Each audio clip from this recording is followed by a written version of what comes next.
Banjir di Kabupaten Kerinci berangsur surut, warga mulai bersihkan material lumpur dan sampah. Ribuan hektar tanaman padi di Tanjung Jabung Timur terancam gagal panen.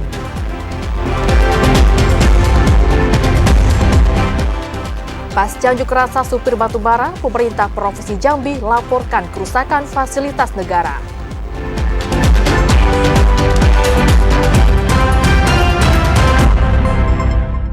Assalamualaikum warahmatullahi wabarakatuh. Terima kasih Anda masih menyaksikan Jambi Hari Ini, edisi Selasa 23 Januari 2024. Selain 3 topik utama tadi, redaksi kami juga telah menyiapkan sejumlah informasi penting dan menarik lainnya untuk Anda. Bersama saya, Karani Utari. Dan saya Hazir Akbar, inilah Jambi Hari Ini selengkapnya.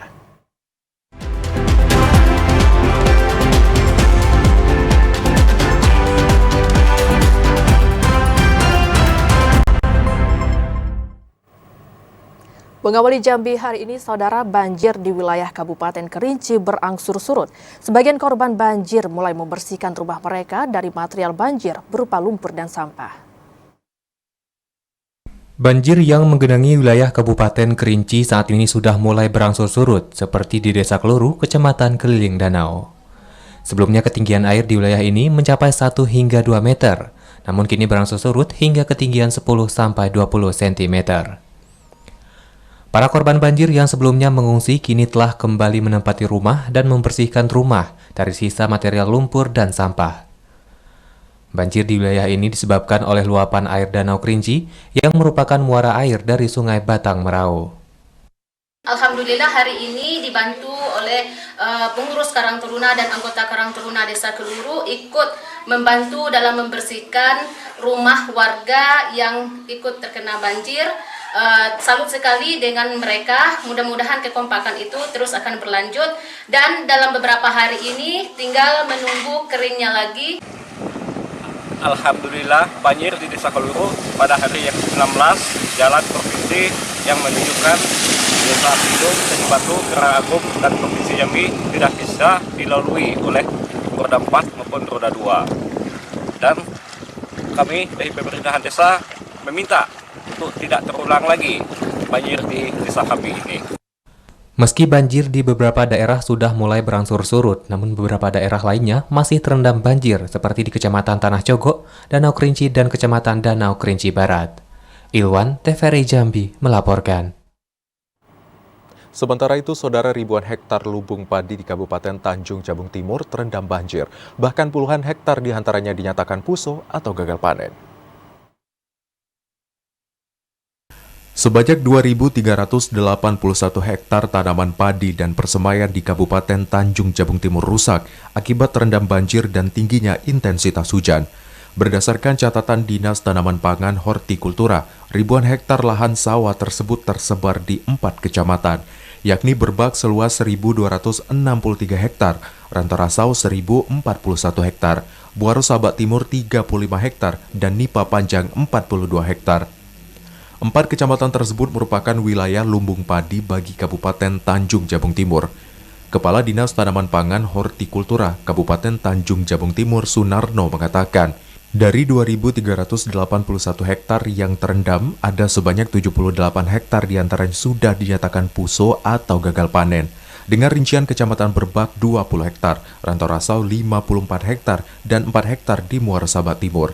Puso ini disebabkan tanaman padi telah membusuk karena terlalu lama tergenang air. Rata-rata usia tanaman padi berkisar antara 25 hingga 45 hari setelah masa tanam. Dengan kondisi seperti ini, hasil produksi pada musim tanam awal tahun ini akan terganggu. Selain itu, petani juga mengalami kerugian cukup besar yang diprediksi mencapai ratusan juta rupiah. Tanam padi, kita ada seluas 4.700 hektar. Sementara usia padi kita yang di sawah sekarang antara 25 sampai 45 hari setelah panen. Dari luasan tersebut yang terdampak banjir saat ini itu sudah mencapai 2.381 hektar.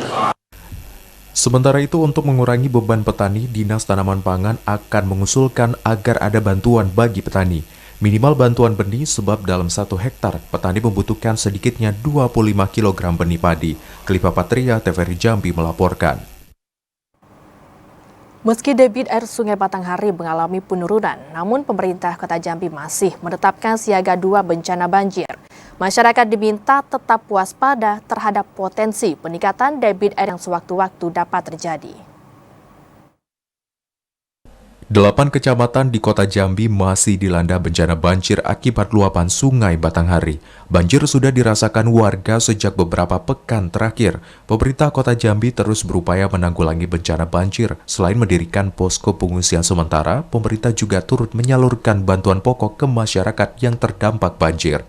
PJ Wali Kota Jambi Sri Purwaningsi mengatakan ada penurunan debit Sungai Batanghari dari 14,82 menjadi 18,80. Pemerintah masih menetapkan status siaga 2 debit Sungai Batanghari. Masyarakat diminta tetap waspada terhadap potensi kembalinya naik debit Sungai Batanghari akibat curah hujan yang diprediksi meningkat beberapa hari ke depan. Hari ini pemerintah Kota Jambi setelah melakukan identifikasi, verifikasi dalam beberapa hari ini, seluruh Kota Jambi ini ada 8 kecamatan yang teridentifikasi warga masyarakatnya ada yang kena dampak banjir ini. Dan hari ini setelah semuanya kumpul, mulai dari stok kita untuk logistik, untuk dibagikan kepada seluruh masyarakat yang terdampak, hari ini mulai kita bagikan kepada seluruh masyarakat Kota Jambi yang terdampak banjir itu. Selain itu, pemerintah juga mengimbau masyarakat terdampak banjir yang membutuhkan pertolongan untuk dievakuasi ke tempat yang lebih aman, agar dapat segera menghubungi petugas terdekat. Asar TVRI Jambi melaporkan. Selanjutnya, Saudara, pemerintah Kabupaten Tebo kembali memperpanjang status darurat bencana banjir hingga Februari mendatang. Perpanjangan status ini dilakukan sebagai langkah antisipasi banjir susulan dari wilayah hulu Sungai Batanghari. Meski bencana banjir berangsur surut, namun pemerintah Kabupaten Tebo kembali memperpanjang status darurat bencana banjir hingga bulan Februari. Perpanjangan status ini dilakukan sebagai langkah antisipasi banjir susulan dari wilayah hulu sungai. Berdasarkan prediksi BMKG Jambi, intensitas curah hujan yang terjadi masih cukup tinggi, sehingga ketinggian debit Sungai Batanghari berpotensi merendam wilayah pemukiman di pinggir aliran Sungai Batanghari. Sekretaris BPBD Kabupaten Tebo Ahmad Roni mengatakan, berdasarkan prediksi BMKG Jambi, musim penghujan terjadi sejak Desember 2023 hingga Januari 2024 dan kembali meningkat di bulan Maret hingga April 2024. Karena berdasarkan data dari BMKG, karena memang fluktuasi tinggi muka air itu tergantung dari curah hujan. Karena memang posisi sekarang memang curah hujan memang sudah mulai turun ya. Mana tahu nanti yang namanya Sungai Batanghari itu kan ada hulu. Nah, kita takutnya nanti ada efek terhadap hujan yang ada di hulu di Kabupaten Tebo. Sementara itu, sebelumnya bencana banjir yang terjadi di Kabupaten Tebo dengan ketinggian air 2 meter lebih telah merendam 63 desa dan 4 kelurahan di 9 wilayah kecamatan Kabupaten Tebo dengan jumlah warga yang terdampak sekitar 13.000 lebih kepala keluarga. Intizam TVRI Jambi melaporkan. Bantuan air bersih di Desa Penyengat Olak, Kecamatan Jambi, luar kota Kabupaten Muaro Jambi diserbu warga. Saat ini warga hanya mengandalkan bantuan air bersih dari PDAM untuk memenuhi kebutuhan sehari-hari karena sumber air bersih mereka turut terendam banjir. Warga Desa Penyengat Olak, Kecamatan Jaluko yang terdampak bencana banjir luapan Sungai Batanghari mendapatkan bantuan distribusi air bersih untuk kebutuhan sehari-hari. Bantuan air bersih dari PDAM Tirta Mayang Kota Jambi habis diserbu warga dalam waktu 1 jam. Saat ini ketinggian air mencapai 1 meter yang merendam pemukiman warga, sehingga sebagian warga harus menggunakan perahu untuk membawa air bersih dari lokasi pembagian menuju rumah. Warga sangat terbantu dan berharap distribusi air bersih dapat terus dilakukan agar mereka bisa memenuhi kebutuhan rumah tangga, terutama untuk memasak. Minum, untuk masak, untuk mandi lumpur kami banjir. Dalam 2 hari 3 hari kan lumpur dulu, Bar. Ini kan dalam beberapa hari datang air itu 3 kali sudah ada. 3 kali kami. Katanya pipanya bocor, pecah. Jadi tidak bisa diperbaiki kan air banjir lagi. Oh, iya. Bantuan air bersih secara gratis ini disalurkan setiap hari kepada ratusan warga di 18 RT. Mereka yang mendapatkan air bersih tidak hanya para pelanggan PDAM, namun juga masyarakat yang mengalami krisis air bersih dampak dari meluapnya air Sungai Batanghari. Azam TVRI Jambi melaporkan.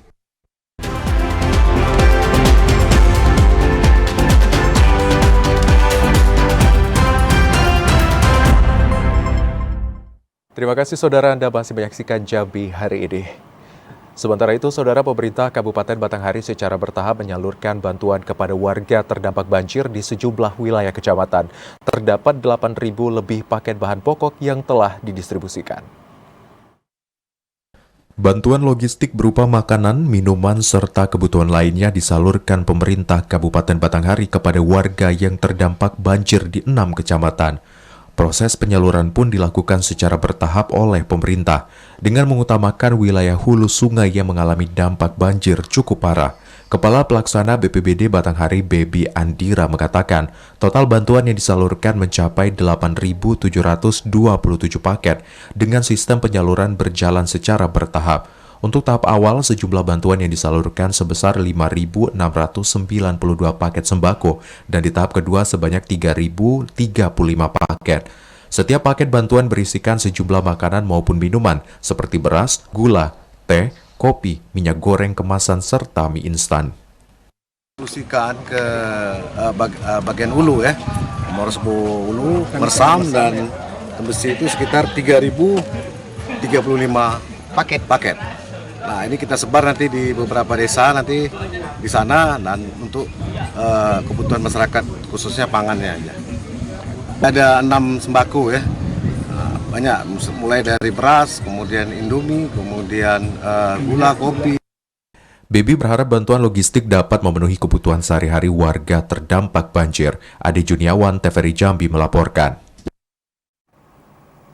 Sementara itu, korban banjir di Kota Jambi menerima bantuan sembako dari Polda Jambi. Sembako diberikan untuk meringankan beban para korban banjir yang sudah hampir 2 minggu tidak dapat beraktivitas karena putusnya akses jalan. Menggunakan perahu karet, Kapolda Jambi Irjen Pol Rusdi Hartono mendatangi pemukiman warga di Kelurahan Legok, Kecamatan Danau Sipin, Kota Jambi. Kapolda Jambi menyalurkan ribuan paket sembako bagi korban banjir di kawasan ini. Sudah hampir 2 pekan warga di kawasan ini terendam banjir akibat luapan Sungai Batanghari. Warga tidak dapat beraktivitas lantaran seluruh akses jalan terputus. Ini kami turun dengan kita mendistribusikan ada 12.000 bahan pokok yang kita berikan kepada masyarakat yang terdampak dari banjir itu sendiri. Mudah-mudahan ini bisa memberikan atau meringankan masyarakat yang terdampak dengan situasi curah hujan yang cukup tinggi di Provinsi Jambi. Tidak hanya di Legok, Polda Jambi juga menyalurkan bantuan ke wilayah lainnya. Sebanyak 12.000 paket sembako disalurkan untuk seluruh korban banjir di Provinsi Jambi. Bantuan ini merupakan sumbangan dari personel polisi. Selain itu, polisi juga membuka aduan bagi masyarakat yang membutuhkan bantuan akibat musibah banjir. Ari Haryono, TVRI Jambi melaporkan.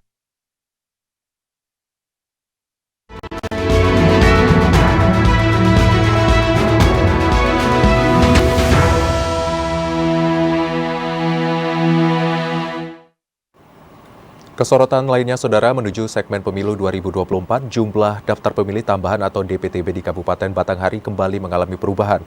Total jumlah pemilih keluar maupun masuk mencapai 1.000 pemilih lebih.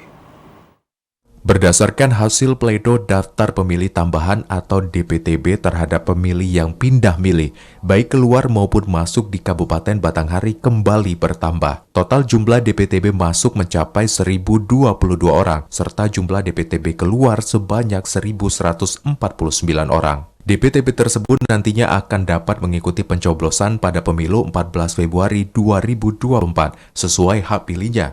Komisioner KPU Kabupaten Batanghari Hendri Handayani mengatakan, sesuai ketentuan khusus sampai tanggal 7 Februari ada beberapa kategori pemilih yang dapat melakukan pengurusan pindah milih, seperti pemilih dalam keadaan sakit, tertimpa bencana, tengah menjalani tugas di luar daerah domisili, hingga menjalani masa hukuman pidana. DPTB ini merupakan upaya penyelenggara dalam mengakomodir pemilih yang kesulitan atau terkendala dalam memenuhi hak suaranya.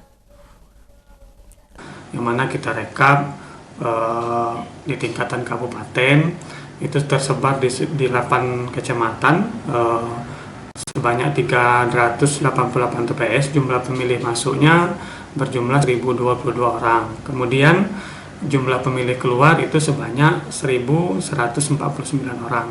Kemudian untuk kepengurusan DPTB ini juga ada beberapa kategori. Pihak KPU sangat berharap DPTB bisa meningkatkan peran serta masyarakat dalam menyalurkan hak suara, sehingga tingkat partisipasi pemilih bisa lebih tinggi. Adi Juniawan, TVRI Jambi melaporkan. 22 hari jelang pemilu 2024, terdata 2.572 warga melapor ke KPU Bungo untuk pindah memilih pada pemilu 2024. Jelang pemilu 2024, warga pindah memilih melapor ke Komisi Pemilihan Umum Kabupaten Bungo terus bertambah. Komisioner KPU Sri Hartati mengatakan, berdasarkan data hingga 15 Januari 2024, sebanyak 2.572 pemilih melaporkan pindah memilih, baik yang keluar dari Kabupaten Bungo maupun warga yang masuk ke Kabupaten Bungo. Dengan rincian 1.185 pemilih yang melapor masuk memilih ke Kabupaten Bungo, dan 1.387 pemilih yang melapor keluar untuk menggunakan hak suaranya ke daerah lain. Untuk DPTB atau daftar pemilih tambahan di Kabupaten Bungo, kita sudah ada 5 kategori sudah kita tutup pelayanannya per tanggal 15 Januari kemarin, di mana pada tanggal 15 Januari itu kita sudah menerima sebanyak 1.185 pemilih yang pindah masuk dari luar kota Muarabungo masuk ke kota Bungo. Pelayanan pindah memilih KPU Bungo tetap berjalan hingga 7 Februari 2024, dengan khusus melayani lapor pindah memilih bagi warga yang bertugas di tempat lain, menjalani rawat inap atau sakit, tertimpa bencana, dan menjadi tahanan rutan atau lapas. Muhriandi, TVRI Jambi, melaporkan. Sementara itu, saudara pemilih yang belum memiliki KTP elektronik tetap dapat menggunakan hak pilihnya pada pemilu 2024 dengan syarat harus memiliki surat keterangan dari Dinas Dukcapil. Masyarakat diminta segera melakukan perekaman KTP elektronik agar dapat menggunakan hak pilihnya pada pemilu 14 Februari 2024 mendatang. Masih adanya warga yang belum memiliki KTP elektronik menjadi salah satu persoalan yang dihadapi KPU dalam penyelenggaraan pemilu. Warga yang terdaftar sebagai pemilih atau yang telah memenuhi persyaratan dapat menggunakan hak pilihnya pada pemilu 2024 meski belum memiliki KTP elektronik. Pemilih yang belum memiliki KTP elektronik tetap dapat menggunakan hak pilihnya pada pemilu 2024 dengan syarat harus memiliki surat keterangan dari Dinas Dukcapil.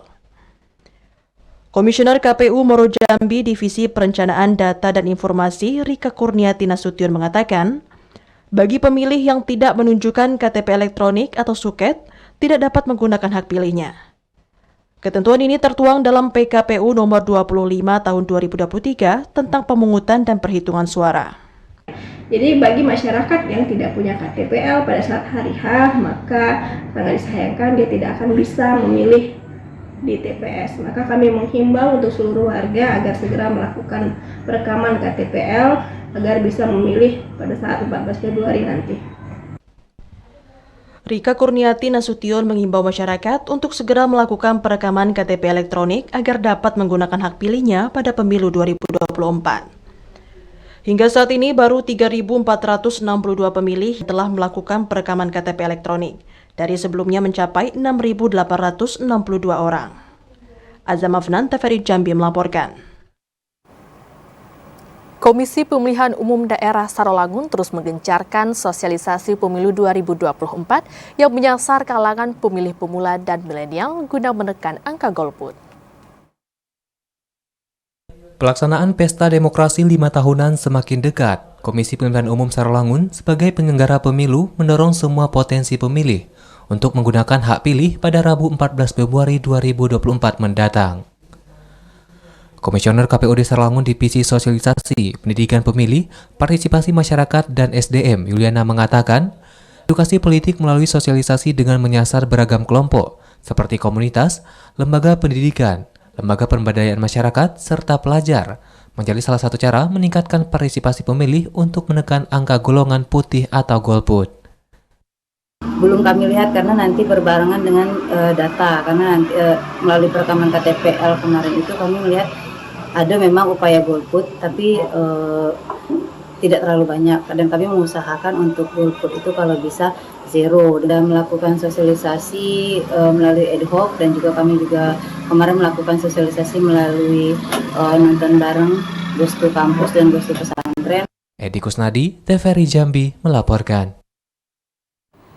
Ya, saudara, seluruh ASN di lingkup Sekretariat Daerah Tanjung Jabung Barat diminta menjaga netralitas selama proses hingga pelaksanaan pemilu pada tanggal 14 Februari 2024. Sanksi tegas menanti jika ada ASN yang terlibat politik praktis selama pemilu berlangsung.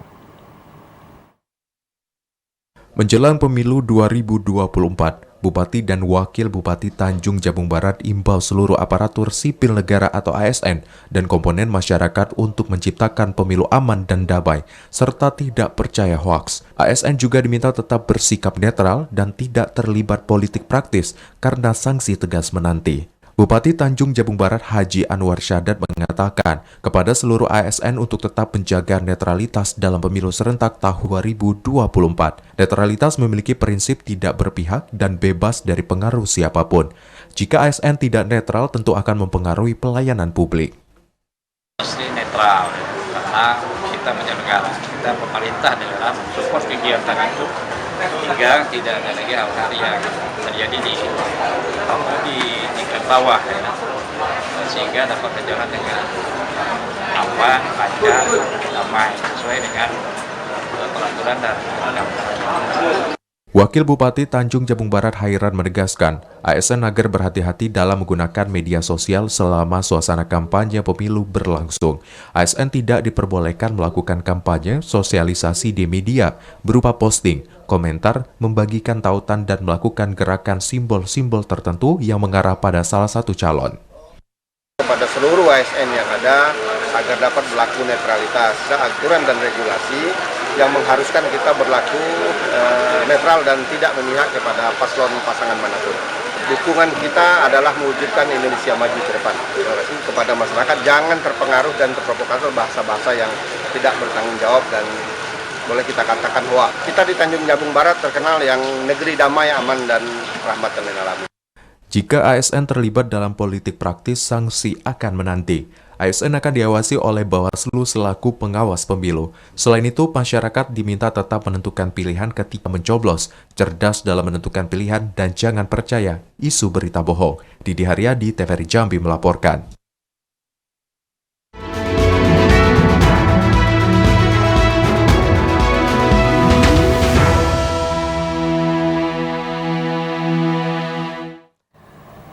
Saudara Gubernur Jambi Al-Haris lantik 55 kepala sekolah dan 36 kepala subbagian tata usaha. Informasi selengkapnya akan kami hadirkan usai jeda, tetaplah bersama Jambi hari ini.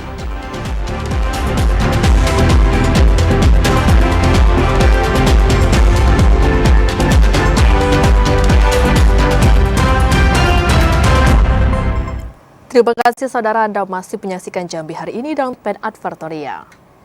Saudara Gubernur Jambi Al-Haris melantik 55 orang kepala sekolah jenjang sekolah menengah atas, sekolah menengah kejuruan, dan sekolah luar biasa negeri, serta 36 orang kepala subbagian tata usaha sekolah yang berada di bawah tanggung jawab pemerintah Provinsi Jambi.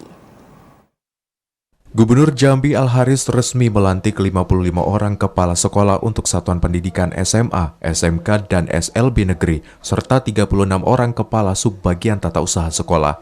Pelantikan serta pengambilan sumpah aparatur sipil negara yang berada di bawah tanggung jawab pemerintah Provinsi Jambi itu dilakukan di Auditorium Rumah Dinas Gubernur Jambi. Gubernur mengatakan pelantikan ini merupakan salah satu bagian dari pembinaan, pemantapan, serta pengembangan karir ASN. Tuntutan dan tanggung jawab pada setiap jabatan baru bagi pegawai diharapkan dapat mendorong peningkatan kinerja pemerintah dalam memberikan pelayanan yang prima untuk masyarakat. Para pejabat yang dilantik diminta membantu pemerintah dalam mewujudkan peningkatan kualitas sumber daya manusia dengan membangun sistem pendidikan yang baik di sekolah. Gubernur berharap para pejabat mampu meningkatkan kompetensi dan kualitas untuk mencapai peningkatan kinerja dalam mendorong percepatan pembangunan daerah. Tentu ke depan ada persyaratan-persyaratan yang dipenuhi oleh mereka, diantaranya mereka harus lulus sebagai guru penggerak dan sebagainya. Nah, inilah standar yang mulai ditetapkan oleh pemerintah pusat kepada kita agar mutu dan kualifikasi daripada para prasekolah ini memenuhi standar nasional.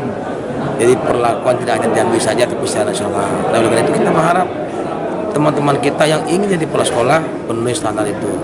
Bisa guru penggerak misalnya kan. Nah, ini yang kita nanti hari ini. Kita berharap mereka mengejar ketertinggalan di sekolah mereka ciptakan suasana yang kondusif di sekolahnya, dan mereka aktif dan proaktif dan hubungan baik dengan komite, dengan wali-wali murid dan sebagainya. Itu yang kita harapkan. Ya. Pelantikan para kepala sekolah ini juga dilakukan pemerintah provinsi untuk mengisi kekosongan jabatan sejumlah kepala sekolah yang sebelumnya hanya diisi pelaksana tugas. Di Arta TVRI Jambi melaporkan. Ya, Saudara, Kantor Perwakilan Bank Indonesia Provinsi Jambi menggelar diseminasi Outlook Perekonomian Provinsi Jambi tahun 2024. Sekaligus bisa sambut Kepala Kantor Perwakilan Bank Indonesia Jambi dari Hermanto kepada Warsono. Kepala Kantor Perwakilan Bank Indonesia Provinsi Jambi yang lama Hermanto akan pindah menjadi Deputi Bank Indonesia Provinsi Daerah Istimewa Yogyakarta. Sementara itu Warsono yang sebelumnya sebagai ekonom ahli Bank Indonesia Provinsi Sumatera Utara kini menjadi Kepala Kantor Perwakilan Bank Indonesia Provinsi Jambi yang baru. Di hari terakhir masa jabatannya, Kepala Kantor Perwakilan Bank Indonesia Provinsi Jambi yang lama Hermanto memaparkan berbagai capaian dalam Forum Ekonomi dan Bisnis Jambi, terutama capaian tentang pertumbuhan ekonomi semakin membaik dan diharapkan dapat dilanjutkan oleh Warsono selaku Kepala Kantor Perwakilan Bank Indonesia Jambi yang baru. Jambi itu dibandingkan dari provinsi yang lain di Sumatera itu sejarahnya terus meningkat. Ya, sekarang udah 6 lebih Pak Warsono ya, dan itu menjadi kalau dari bawah itu nomor 4, jadi nomor berapa ya? 7 ya, 7 dari seluruh provinsi di Sumatera. Dan ini tentu menjadi salah satu tujuan kami bagaimana meningkatkan peranan ekonomi Jambi ke depan. Jadi seperti itu. Yang kedua dari sisi harga, inflasi juga tadi kami sampaikan sampai dengan 2023 itu relatif stabil, ya, meskipun di atas nasional. Nah, tentu jadi tugas kami, siapapun jadi kepala perwakilan, kebetulan yang ditugaskan setelah saya adalah Pak Warsono, bagaimana menjaga stabilitas inflasi ini terus dalam sasaran inflasi nasional yang tahun ini semakin lebih rendah dibandingkan target sebelumnya. Ya, tahun 2024 adalah 2,5 plus minus 1%. Kepala Kantor Perwakilan Bank Indonesia Provinsi Jambi yang baru Warsono akan mengupayakan pengendalian harga pangan dan juga pertumbuhan ekonomi di tahun 2024 dan akan bersinergi dengan semua pihak terkait. Kami di Bank Indonesia dalam pengembangan UMKM, terus meningkatkan literasi keuangan kepada seluruh lapisan masyarakat, bekerja sama dengan teman-teman di OJK, itu juga menjadi bagian penting kita untuk mengangkat masyarakat yang misalnya kurang bankable menjadi lebih bankable, sehingga nanti bisa menjadi lebih mendapat akses keuangan, tentunya dengan OJK ya, kita nanti akan melakukan kolaborasinya. Itu saya kira itu menjadi salah satu upaya untuk menurunkan Gini ratio kita supaya pemerataan bisa menjadi lebih berat. Gubernur Jambi Al-Haris mengajak Kepala Kantor Perwakilan Bank Indonesia Provinsi Jambi yang baru untuk bersama-sama menyelesaikan permasalahan Gini rasio Jambi yang saat ini masuk angka tertinggi di Sumatera. Saat ini laju pertumbuhan ekonomi Jambi tak berbanding lurus dengan penurunan angka kemiskinan. Kestabilan daripada ekonomi Jambi akan berhasil manakala semua stakeholdernya bersatu padu. Semua elemen kita bersama-sama menghadapinya dan kompak. Nanti yang pertama. Yang kedua, tentu peran BI penting untuk kita dalam mendorong bagaimana ekonomi Indonesia ini bangkit dari pandemi, pulih, dan ini on the track, ini bagus ya. Nah, yang ketiga tentu dari apa yang beliau sampaikan tadi, dan ini juga memberikan semangat bagi kita bahwa sesungguhnya kita punya potensi besar kalaulah dikelola dengan baik oleh para pejabat, para pemangku kepentingan, masyarakat juga di bawah. Semuanya mendorong, dan insya Allah Jambi akan memiliki pertumbuhan ekonomi yang baik ke depan. Andri Wijaya, TVRI Jambi melaporkan. Ya, saudara, Merangin FC dipastikan melenggang menuju semifinal Gubernur Cup Jambi tahun 2024 setelah berhasil mengalahkan tim Kota Jambi dengan skor 1-0. Merangin FC melenggang ke babak semifinal Gubernur Cup Jambi tahun 2024 setelah mengalahkan tim Kota Jambi 1-0 pada penyisihan grup A di lapangan Stadion Koni, Kabupaten Batanghari. Pada babak pertama, kedua tim saling serang dan saling bertahan. Berbagai pola permainan diterapkan kedua kesebelasan, namun skor tidak juga berubah. Masih tetap 0-0 sampai berakhirnya babak pertama. Kesebelasan Merangin FC dengan gelar Laskar Macan Kumbang berhasil menumbangkan tim Kota Jambi pada babak kedua di menit ke-72 lewat gol yang diciptakan Eka Dwi Susanto. Skor 1-0 hasil tendangan pemain nomor punggung 99 itu tidak berubah sampai wasit meniup peluit panjang tanda berakhirnya pertandingan. Alhamdulillah kita unggul 1-0. 1-0. Saya sangat bangga dan mengapresiasi ya yang setinggi-tingginya terutama Pak Patih, Pak manajer, Kadispora, semuanya. Makanya saya dalam apapun sibuk saya akan nonton pada hari ini. Dan alhamdulillah kita unggul 1-0. Ini merupakan hal yang sangat luar biasa. Saya lihat dari pemain-pemain kita memang semangatnya luar biasa. Mainnya sangat bagus. Ya kan? Tentu ini atas doa kita semua dan bimbingan dari pelatih. Usai menyaksikan pertandingan, PJ Bupati Merangin langsung turun ke lapangan menyalami para pemain Merangin FC satu persatu, sehingga para pemain semakin termotivasi dan kian bersemangat. PJ Bupati Mukti mengajak masyarakat Kabupaten Merangin untuk beramai-ramai memberikan semangat kepada Laskar Macan Kumbang pada pertandingan berikutnya. Sementara manajer Merangin FC Nilwan Yahya mengucapkan terima kasih atas kehadiran PJ Bupati untuk memberikan semangat kepada tim Merangin FC, sehingga bisa menumbangkan kesebelasan Kota Jambi. Roba dan Cerbita Kasa, TVRI Jambi melaporkan. Pasca unjuk rasa dan pengerusakan fasilitas pemerintah, Gubernur Jambi instruksikan aparat penegak hukum usut provokator. Informasi selengkapnya akan kami hadirkan usai jeda, tetaplah bersama kami.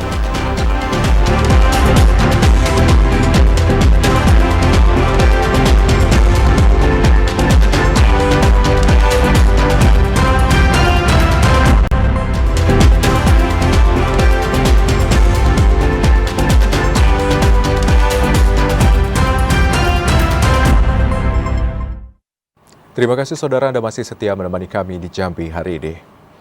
Ya saudara, pemerintah Provinsi Jambi membuat laporan polisi pasca rusaknya sejumlah fasilitas negara milik pemerintah Provinsi Jambi.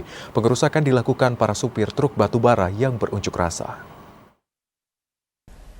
Rusaknya sejumlah aset negara milik pemerintah Provinsi Jambi pasca aksi unjuk rasa puluhan supir batubara di kantor gubernur. Senin malam, pemerintah Provinsi Jambi membuat laporan pengerusakan fasilitas negara.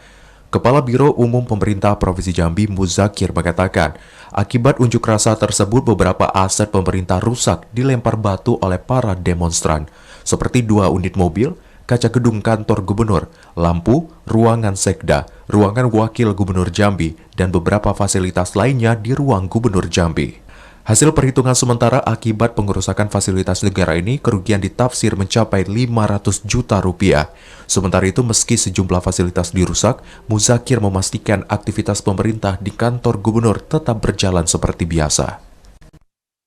Baik, kami sengaja datang ke sini bersama PLT Karohum, sengaja melapor atas insiden terjadi di sore tadi, yaitu demo dari sopir batubara dan kawan-kawan, yaitu terkait dengan pengerusakan beberapa aset pemerintah yang ada di kantor gubernur, yaitu terdiri dari kaca kantor, lampu, pagar, dan lain aset AC dan sebagainya. Ada kendaraan juga. Gitu. Ditafsir berapa tuh bang kerugian yang dialami? Sampai saat ini diperkirakan sekitar 500 juta. Sebelumnya, puluhan supir batubara menggelar aksi unjuk rasa di depan kantor gubernur Senin siang. Mereka meminta pemerintah kembali membuka jalan umum untuk tambang batubara dan dapat kembali beraktivitas seperti biasa. Asar TVRI Jambi melaporkan. Pasca unjuk rasa ribuan sopir angkutan batubara yang berujung anarkis di kantor Gubernur Jambi Senin siang, Gubernur Jambi Al-Haris secara tegas meminta aparat penegak hukum mengambil langkah untuk mencari provokator aksi anarkis yang merusak aset milik negara. Menyikapi aksi unjuk rasa ribuan supir angkutan batubara di kantor Gubernur Jambi yang berakhir anarkis hingga merusak sejumlah aset milik pemerintah Provinsi Jambi pada Senin 22 Januari 2024 siang, Gubernur Jambi Al-Haris secara tegas meminta para penegak hukum mencari provokator dalang dibalik aksi anarkis tersebut.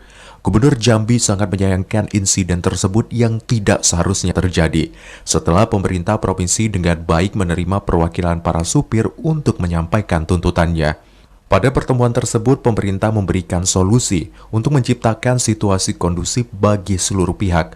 Gubernur menilai pengurus komunitas supir batubara Jambi atau KS Bara yang merupakan koordinator pelaksana tidak mampu mengendalikan massa sehingga aksi anarkis ini terjadi.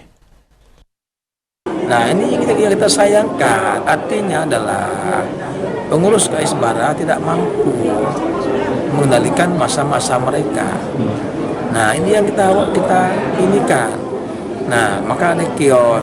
Ya, saya pikir saya minta dengan aparat penegak hukum melihat kios itu dalam mulainya. Siapa pelaku mungkin yang sengaja atau nyusup ke sana, ya kan? Biar ini jangan menjadi orang yang sengaja untuk merusak sistem ini. Aksi unjuk rasa di depan kantor Gubernur Jambi berubah menjadi anarkis setelah para pengunjuk rasa melempari kaca maupun merusak aset milik pemerintah Provinsi Jambi. Akibat seluruh pengunjuk rasa tidak diizinkan untuk masuk ke kantor Gubernur. Randy Arta, TVRI Jambi melaporkan. Sementara itu, saudara, pasca aksi demo kemarin, puluhan supir truk angkutan batubara masih bertahan di kantor Gubernur Jambi. Mereka meminta keadilan kepada pemerintah agar jalur darat kembali dibuka. Pasca aksi unjuk rasa Senin kemarin, puluhan sopir truk angkutan batubara masih bertahan dan bermalam di kantor Gubernur Jambi. Ini bentuk dari kekecewaan karena belum mendapatkan keadilan dari pemerintah. Salah seorang sopir truk batubara, Samiki Nasution, mengatakan pihaknya akan bertahan sampai mendapatkan keadilan dari pemerintah. Di antaranya, membuka kembali operasional angkutan batubara lewat jalur darat yakni jalan umum. Mereka juga meminta jika jalur darat dihentikan, maka angkutan batubara jalur sungai juga harus dihentikan. Sehingga ada rasa keadilan bagi masyarakat dan pemerintah tidak berpihak ke perusahaan. Sebab tuntutan kami belum terpenuhi, Pak. Ya, karena itulah kami masih berjuang sampai saat ini di sini karena tuntutan kami belum ada titik terangnya. Kalau memang sudah ada titik terangnya, dari kemarin kami sudah pulang, Pak. Cuman ini kami hari ini nak minta keadilan, walaupun bukan dari Pak Gubernur langsung, walaupun dari perwakilannya, yang penting kami ada titik terangnya, hitam di atas putihnya gitu nah. Jika belum ada keputusan dari Gubernur Jambi terkait tuntutan para sopir angkutan batubara, mereka masih akan tetap bertahan dan bermalam di kantor Gubernur Jambi. Joko, TVRI Jambi melaporkan. Ya, saudara, terkait aksi unjuk rasa sopir angkutan batubara, polisi menyerahkan seluruhnya kepada pemerintah provinsi. Polisi pastikan kebijakan aturan angkutan batubara milik pemerintah Provinsi Jambi. Aksi unjuk rasa supir angkutan batubara di kantor Gubernur Jambi Senin kemarin berujung pengerusakan. Sejumlah kaca gedung pecah akibat dilempari demonstran dan sejumlah fasilitas juga dirusak. Menyikapi tuntutan warga terkait aktivitas angkutan batubara, Direktur Lalu Lintas Polda Jambi Kombes Pol Davi memastikan tuntutan para supir hanya dapat dipenuhi oleh pemerintah provinsi. Polda Jambi tidak memiliki kewenangan terkait kebijakan angkutan batubara. Polisi hanya memiliki hak mengatur lalu lintas dan menyetop angkutan batubara bila terjadi kemacetan. Apa namanya kebijakan? sesuaikan saja. Ya. Kalau solusinya nanti kita masih diskusikan dengan dinas perhubungan. Yang jelas itu kan sebagai Pak Gubernur, nanti Pak Gubernur yang menyampaikan keputusan yang dilakukan. Polda Jambi menyerahkan seluruhnya kepada pemerintah Provinsi Jambi terkait tuntutan para supir.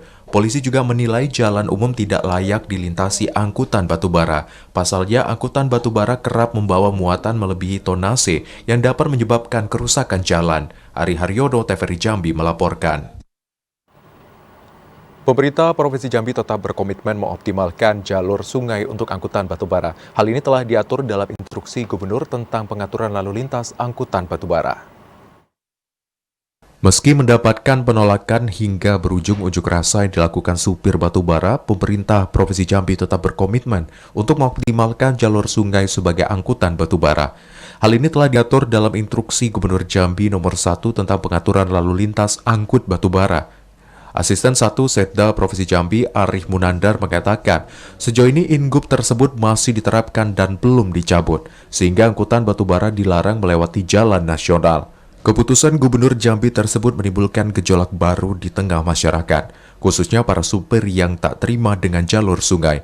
Karena upah angkut dari mulut tambang ke pelabuhan yang diberikan terlalu kecil, pemerintah Provinsi Jambi pun siap memfasilitasi keluhan supir batubara sehingga operasional jalur sungai tetap berjalan sebagaimana mestinya.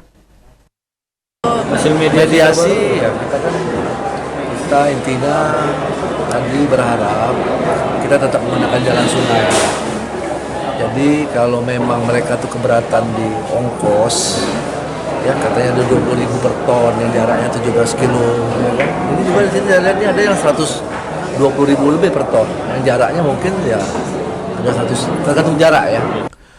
Sebelumnya, keputusan Gubernur Jambi menghentikan operasional angkutan batubara jalur darat bertujuan untuk menekan investor agar segera menyelesaikan jalan khusus, sehingga tidak ada lagi kemacetan panjang akibat aktivitas batubara di Provinsi Jambi. Joko, TVRI Jambi melaporkan. Ya, saudara, informasi tadi sekaligus menutup perjumpaan kita dalam Jambi hari ini. Terima kasih atas perhatian dan kebersamaan Anda. Saya Hazard Akbar. Dan saya Kerani Utari bersama kerabat kerja yang bertugas pamit undur diri. Wassalamualaikum warahmatullahi wabarakatuh dan sampai jumpa.